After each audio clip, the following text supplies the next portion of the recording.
If you want to be in the scene, be involved in the scene. Come to our shows. Check out the social media. If we see you, we see your presence online and we see you at shows, you'll probably have a better chance of getting booked for an Emalyth show. If a band doesn't like the fact that we didn't book them and we booked somebody else, there'll be other shows. None of the bands came to us and said, listen, I'm not happy about this, I'm not happy about that. Every single year, that person will come up and they will badmouth the battle. It's pure jealousy because we are two females that are making massive waves in the metal industry. How's it going, ladies and gentlemen? It's Nasiphi. Zwane is my surname. I'm the founder of Sludge Underground podcast. Today, I've got Lana, who is one of the most amazing creators or people behind the scene, and we're going to be talking to her about all the things she does under Emalyth, Metal for Africa. There's so much that she's doing, and that's partly the reason why I actually, invited her onto the show, because I believe there's just a lot that she does behind the scenes, and I feel like a lot more people should be recognizing what she's doing. So, Lana, how are you doing today?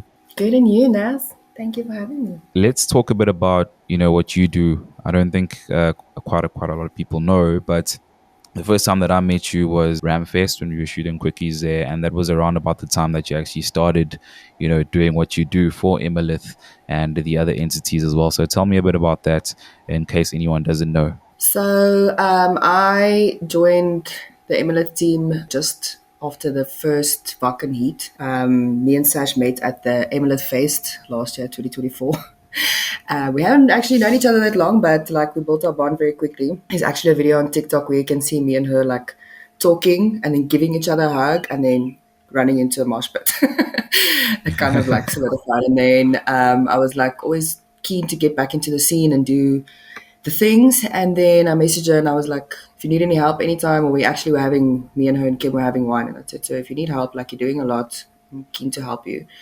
And then I got into it, and I am 2 years later doing the social media for Emalyth and Wacken, and Patrick from Metal for Africa has put his trust in me and Sash to help him promote their shows as well, and do the work for Metal for Africa, which is mostly, it's not just the entity as the promoter company, it's they promote alternative music across any platform in Africa. So it's a very cool platform to get involved in. Yeah, I mean, obviously you mentioned there running the social media for all those pages. So is there a bit of a history when it comes to social media? Is this what you were doing maybe before? How did you sort of get into that position? Obviously, everybody knows that social media is not the hardest thing to do, but to get the right algorithms your stuff to the right people, because it's easy to post something and be like, oh, I look cute, look at me.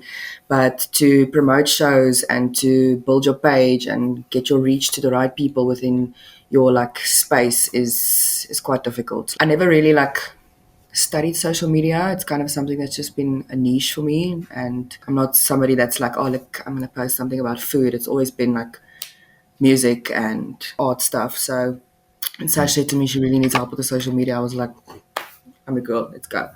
And it's been a wild ride. We actually invest a lot of time and effort and money into our look for our social media. So we pay for our art, we pay for our reels, we make sure that everything is professionally done and not just cookie cutter, smack a date and a time on a poster and be like, oh, here's a show. We put a lot of effort into it. So it makes my social media life work a bit easier. What actually goes into, some of the posts that you guys put up? Because as you say, it's very professional. You can see that this isn't done by, some Corin out there in the wild, just piecing stuff together.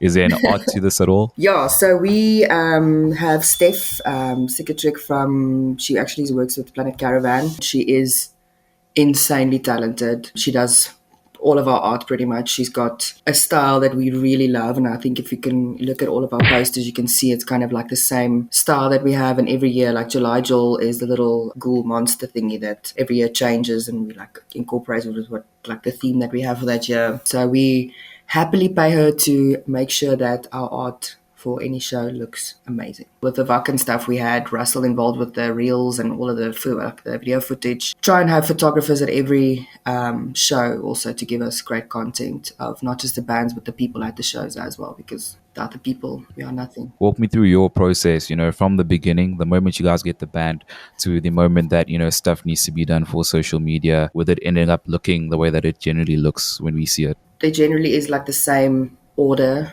of events that we have with when we plan a show. So Sash is the mastermind behind all the logistics for any show. She actually like plans her shows the November. So for this year November, she'll already have next year's shows planned out. Calendars booked, Chanage booked, whatever she needs to. And then we do send the band's contracts, where we state that we want certain footage from them. There is information that they need to give us, so they need to give us all of their social media handles. We need to take riders. We need their logos, images, all of that, so we can make artist cards. So we give them time frames as well. So we kind of like promoting 2 months before a show, so we can get enough reach and enough people know about a show.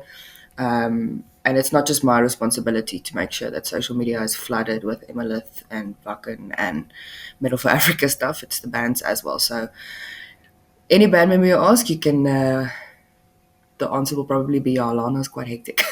And they're also all the time. Their WhatsApp groups, shame when they see my name. At least I'm nice to them. I'm not, but yeah, I'm quite hard on them to say, I want my stuff. I need a post. Shit needs to happen. Tag your friends. Actually go and like and comment and do the things on the post yourselves. Do you ever get any stragglers? I mean, there's always going to be one or two people that don't really conform, that are always sending things late and so on. How do you sort of deal with that? Shit. No, I'm joking. So, yeah, there was always like a late one or two, but then like I literally, kindness doesn't cost anything, so I'll give them a phone call because life gets hectic, and I know life gets hectic. So if I don't get something in time, I pick up the phone and call them or send them a WhatsApp and be like, Chom, I need your stuff. Send it to me. Like, if you give me a time frame and say like by Wednesday, because I have my whole life is a spreadsheet. I'm also like a distribution manager and a logistics analyst. So like everything is on spreadsheets. Mine and Sash's stuff is to the T. So I have a whole plan for the year of what I post and how I post it so we can keep up. How can bands sort of best represent themselves when it comes to working with, an entity like Emalyth? So like there's been a lot of like controversy and word behind we need like send your press kits, do this, do this, do this. For us, it's if you want to be in the scene, be involved in the scene. Come to our shows. Check out the social media. If we see you, we see your presence online and we see you at shows, you'll probably have a better chance of getting booked for an Emalyth show. Like bands like Ozias. We saw them once at a show. Very young guys, but they are super talented. And we were like, Sash went to them and she said to them, enter the metal battle. And they were like, well, they don't really have. We were like, just enter the metal battle, play a show, do a thing. And they played with Walk These Guys. And since then, people like, they've been buzzing about them. We've booked them for another show. So just small things like that. Have a social media presence, be involved in the scene, and not just with Emalyth. Be involved with the other bands as well. Like, you can't be like, okay, cool, I'm a band and that's me. That's it. And I don't get involved with watch other bands. Go like, if you don't have plans on a Saturday night and there's a show happening, go watch the homies. My weekends are pretty booked with shows, like we book, but I still make an effort to go to other shows that it's not an Emalyth production because we support the scene. It's not just, we just take care of ourselves. We need to take care of everybody. So young bands, do your thing. It's not that hard to give a like or a comment or make a story. It really doesn't take that much. It costs you nothing. I've been seeing a lot of talk about press kits, and I must be honest, it's something that took me by surprise personally because, I mean, obviously I knew about press kits when it comes to, for me, it's mainly in the hip-hop scene because working with a lot of the hip-hop guys in the past, you will find that for them, an EPK was something that was required if they want to be on radio, maybe if they want to get a radio interview or they need radio play. It's not something that I've necessarily encountered in the alt scene. I mean, even with Thorns of Ivory, we were active for about 6 years or so, and any of the shows that we literally played, like press kit has never been in the conversation. It's literally just been, as you were saying, you get seen at a show, you play, and then rock up at shows, attend other people's performances and so on. So how important would you say a press kit is? So like, I think for something like, let's say you want to go to Wacken, because it's not just the metal battle that'll take you there. Like any band can email Wacken, I'll search for the email address. and email them and say, hey guys, I want to play Wacken. Then yes, you send your press kit. For us, it's not every promoter's niche. Some promoters do want it, some promoters don't. Yes, send your press kit lekker, but a press kit doesn't tell me what your band sounds like. A press kit doesn't tell me if you guys are lekker people. A press kit doesn't tell me if you're talented. A press kit doesn't tell me what your social media presence is like, actually, because you can tell me you have 2,000 followers or 10,000 followers, but how many of those are bots? How many of those are bought? How many of those are real people that engage in your post? Because you can have 20,000 followers, but if you get 5 likes on a post, it means nothing in my life. So yeah, press kit's important for, I think, if you want to put yourself out there on an international level to somebody that might have never heard of you, but locally, rather come to the show and introduce yourself and be like, how's it? I have a cool band. Give me your Spotify. Let me go listen. If I like it, lekker. Let's go. How do you guys sort of handle any, backlash? Because obviously, when it comes to anything that anyone does, there's going to be people that are in support of what you're doing. There's always going to be people who, feel like, they've sort of gotten the short end of the stick. When I had that conversation with No Closure, we were talking about how there were quite a few social media posts of people mentioning bands that should have been on the Ramfest lineup and so on. Things like that. So it's sometimes very hard because we are like kind of in the public eye. Like anything I might say wrong or do might get scrutinized more than like other people, because not everybody's your friend, not everybody has your best interest at heart, and everybody is out for themselves. So like if a band doesn't like the fact that we booked them and not, or didn't book them and we booked somebody else, there'll be other shows. Just because you can't play this weekend at a show doesn't mean that you can't play in the next 2, 3, 10 years. I've just been doing Emalyth for 20 years. So like with the whole Ram thing, like that's not something that was our decision. It's something that's done, and it's one of those things. Like if you're going to be sad about not playing, put yourself out there more. Go play more shows. Go support other bands. Support the people that actually like organize the shows. So for me, I have gotten some backlash last year around Halloween time, and that quickly opened my eyes towards how malicious people can get because you are in the public eye, and like jealousy and like scrutinizing others is not my thing. And my kind little heart is just like, oh, let's just all get along. And unfortunately, it's not like that. So it's just how you deal with it. Like I'm not somebody that's gonna hold things against other people, but just don't be a dick, bro. Simple as that. Let's just all get along. Yeah, yeah. I mean, while we're still on that sort of negative sort of tip as well, there's been this thing has been happening, or rather, it did happen in the public. It was public. There were posts back and forth on Facebook as well, but obviously, a party claiming that there's some of the bands that were involved in the Wacken Metal Battle up from Africa that weren't happy and so on. What would you say to those things that were being said? Apparently people not being happy, some of the bands that were being booked not having the right accommodation, all the things that were going on around that time. Like to start off, it's now what 4 months or 2 months later, and that person's quiet. Every single year, that person will come up and they will badmouth the battle. It's pure, from my point of view, and it's my personal opinion, and I'm allowed to have an opinion, jealousy, because we are two females that are making massive waves in the metal industry within South Africa and now within Africa. And like none of the bands came to us and said, listen, I'm not happy about this, I'm not happy about that. It was myself, Sash, and Sam organizing everything for more than 160 people. She took care of 40 men, Sam, made sure that they all have a bed to sleep in, a ride to and from the show. She didn't have to do that. We didn't have to do that. But we did because it's something that we care about. None of the bands came to us and said, oh, like, what the hell is going on here? What are you doing? Da, da, da, da, da. Everybody had a great time.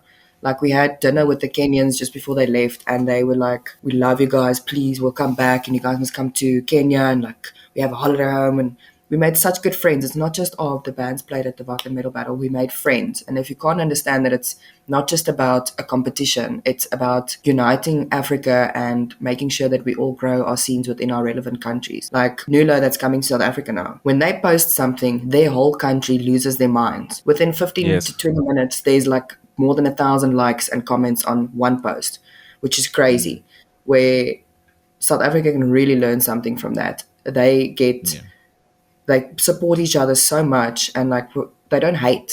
So if you're gonna like spew hate the whole time, you're not unifying the scene. You're just breaking it down even more, and that's ridiculous. Actually, it's like this specific person's like, "Oh, I want to bring an international." Like, do you know how much it costs to bring an international band to South Africa?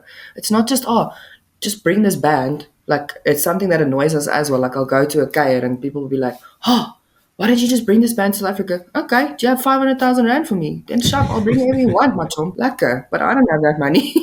It's Yeah. crazy. They can bring those bands because they don't just tour in Argentina, they tour in all the different countries within the South America. So, like, if we can grow our scene within Africa, then we can bring bands like Spirit Box. Let's bring Spirit Box to South Africa. Cool. They can play South Africa, they can play Botswana, they can play Zimbabwe, make it worth it for them. But to come to South Africa for 2 shows, we don't have the money to pay for that. I think the fact that you guys are even at a stage where you're able to run something is proper work enough. You guys are doing enough to sort of, push the culture forward and so on.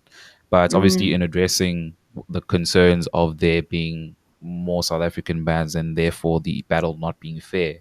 What would you say to that? So, me and Sash had a live the one night about all of the issues that came up with the battle, especially after all of this like posts from this person.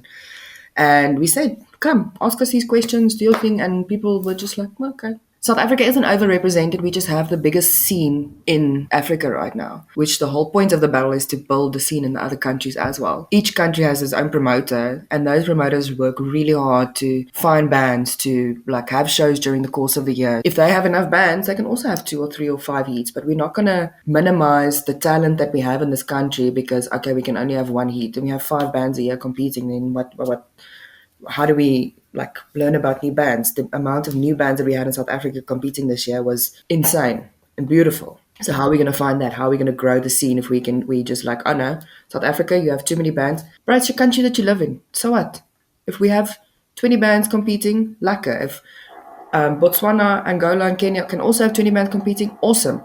But they don't have the bands to compete. So let's grow those scenes. And every year there's another band or another 2 bands or another 3 bands, which is awesome. That's the point. The more the scene grows in each country, the more heats they'll have and the more we'll adjust the ways of how we do the battle. It's not something that's set in stone and these are the rules. And like if we say lekker, Botswana has 6 heats as well, cool. Bring those 6 bands. Then we have a 24-hour day because it's already a 16-hour day at the finals. I don't care. Then we have more bands playing. Yeah. It's fine.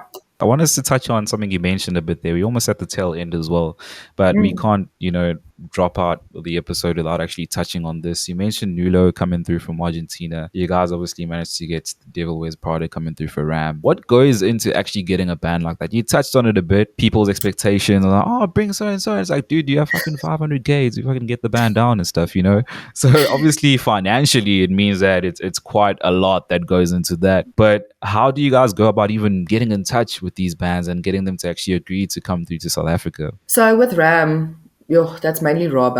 Rob is an insane human being that has so many connections, but also Rob tours and goes to shows and goes to festivals and meets these people. It's not just picking up I can message Kubla Khan on Instagram and be like, how's it? Do you guys want to come to South Africa? They'll never read my message. I'm nothing to them. Rob actually goes to America and to Europe and goes to these festivals and meets these people and it's like, hi, my name is Rob Pereira.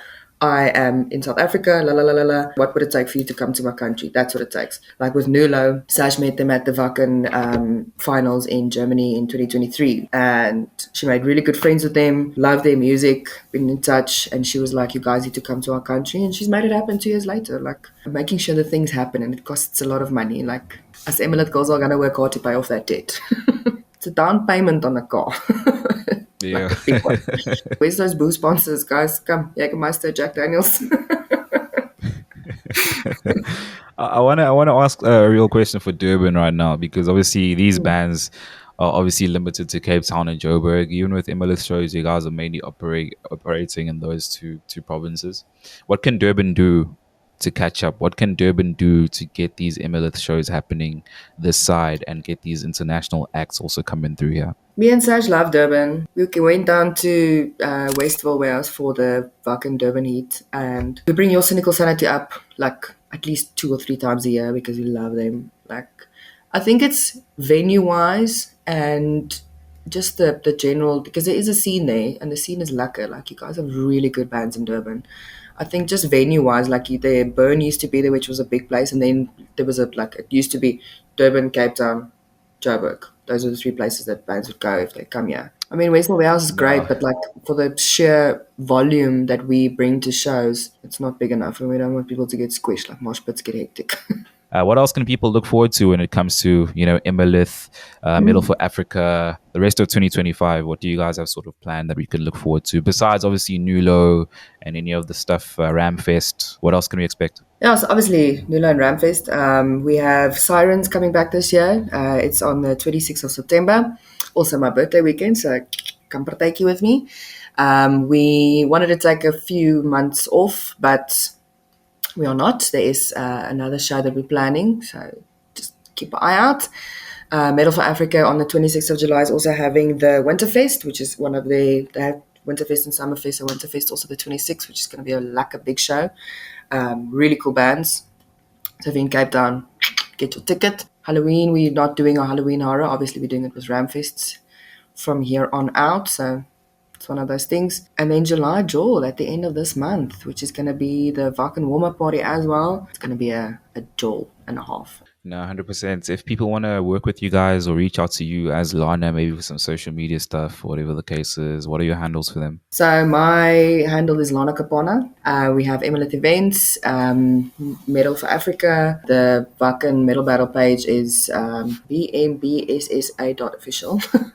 And then if you need to send us some stuff, my email address is emalythsocialmedia@gmail.com.